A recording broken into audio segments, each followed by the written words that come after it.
ములుగు జిల్లా తాడ్వాయి మండలంలో అత్యంత వైభవంగా జరుగుతున్న మినీ మేడారం జాతర 3వ రోజుకు చేరుకుంది. వన దేవతలను దర్శించుకునేందుకు భక్తులు పోటెత్తారు.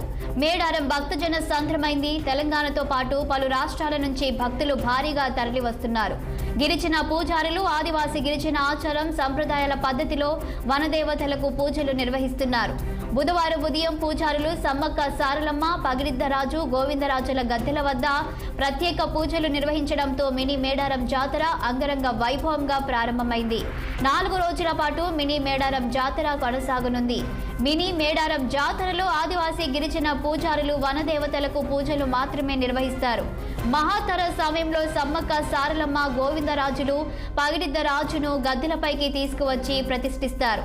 అయితే మినీ మేడారం జాతరలో సమ్మక్క సారలమ్మ, గోవిందరాజులు, పగిడిద్దరాజు పూజారులు ఆచార సాంప్రదాయాల ప్రకారం పూజలు నిర్వహిస్తారు.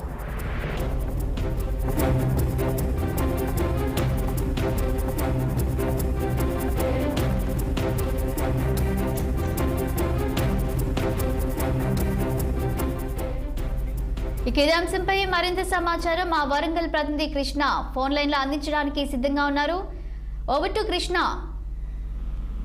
సంఖ్యశాన్ని చూసినట్టయితే గిరిజన జాతరలో మహాకుంభమేళ తర్వాత మహాకుంభమేళం తలపించే విధంగా ఉంటుంది గిరిజన జాతర ములుగు జిల్లా తాడాయి మండలం మేడారం సమ్మక్క సారలమ్మ జాతర. అయితే ప్రతి 2 సంవత్సరాలకు ఒకసారి మహాజాతర జరుగుతుంది, కానీ సంవత్సరానికి ఒకసారి మాత్రం మినీ జాతర జరుగుతుంది. మినీ జాతర చూసినట్టయితే భక్తులు లక్షలతో వచ్చారు. అంటే మహాజాతరకైతేనేమో 1,50,00,000 పైన వచ్చేస్తారు, కానీ ఇప్పుడు మాత్రం మినీ జాతర మాత్రం లక్షల్లో వస్తున్నారు. ఎందుకంటే ఎటు చూసినా స్నానఘట్టాలు చూసినా, చిరుకలు చూసినా, సమ్మక్క గద్దెలు, సారలమ్మ గద్దెలు చూసినా కానీ భక్తులు మాత్రం పోటెత్తారు.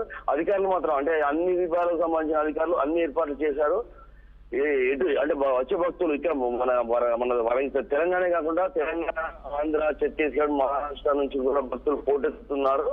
వాళ్ళకి ఎలాంటి ఇబ్బందులు అంటే నీటి వసతులు కానీ, తాగునీరు కానీ, స్నానాలు కానీ ఎలాంటి ఇబ్బంది కలగకుండా అధికారులు మొత్తం ఏర్పాటు చేశారు. ఒకవేళ జాతరలో ఏమైనా అస్వస్థతకు గురైతే కూడా వాళ్ళకి ఎలాంటి ఇబ్బంది కాకూడదని చెప్పేసి వైద్య సిబ్బంది కూడా ఇక్కడ పూర్తిగా నిమగ్నమై ఉన్నారు. శాలిని, అయితే కృష్ణ, అధికారులు ఏర్పాటు చేసిన ఏర్పాట్లపై భక్తులు ఎలా స్పందిస్తున్నారు? ఇక దర్శనాలు ఎలా జరుగుతున్నాయి?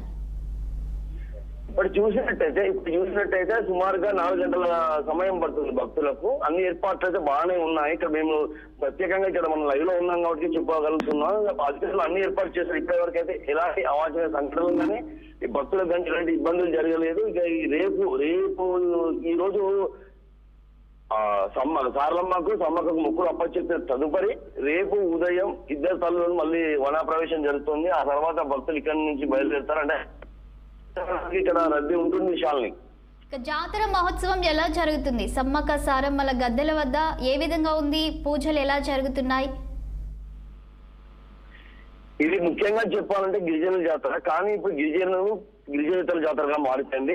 సుమారుగా 2000 సంవత్సరాల క్రితం ఎప్పుడైతే ఈ కాకతీయ రాజులతో కప్పం కట్టమని చెప్పేసి యుద్ధం ప్రకటించిన సమ్మక్క సారలమ్మలు వీరోచితంగా పోరాడి సమ్మక్క సారలమ్మ, పడిగిద్దరాజు, గోవిందరాజులు వీరోచితంగా వాళ్ళ సైన్యాన్ని ఏర్పరిచాడు. గిరిజనులతోనే ఒక సైన్యాన్ని ఏర్పాటు చేసి పోరాడించిన తర్వాత వీళ్ళు కనుమరుగవుతారు. కనుమరుగైనాక అప్పటి నుంచి ఇప్పటి వరకు వీళ్ళు వాళ్ళ సాంప్రదాయబద్ధంగా ఈ 5 రోజుల జాతర జరుగుతుంది. ముందుగా అయితే బొడ్రాయి పండుగ చేస్తారు, ఆ తర్వాత వచ్చేసి మండగ పండుగ, తర్వాత సారలమ్మని తీసుకొస్తారు, తర్వాత సమ్మక్కను తీసుకొస్తారు. సమ్మక్క గదిలో పెట్టిన తర్వాత శుక్రవారం అంటే ఈ రోజు భక్తులు వచ్చేసి తమ యొక్క మొక్కులను అప్పచెప్తుంటారు. అప్పచెప్పిన తర్వాత తిరిగి శనివారం నాడు అంటే మాఘశుద్ధ పౌర్ణమి నాడే సమ్మక్కను గద్దెని తీసుకొస్తారు. ఆ తర్వాత వీళ్ళిద్దరు తలని తీసుకుపోయి మళ్ళీ వన ప్రవేశం చేస్తారు. ఇప్పటికైతే చూసినట్టయితే భక్తులు బీభత్సంగా ఉన్నారని చెప్పుకోవచ్చు.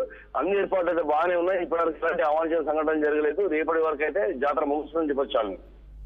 Thank you Krishna.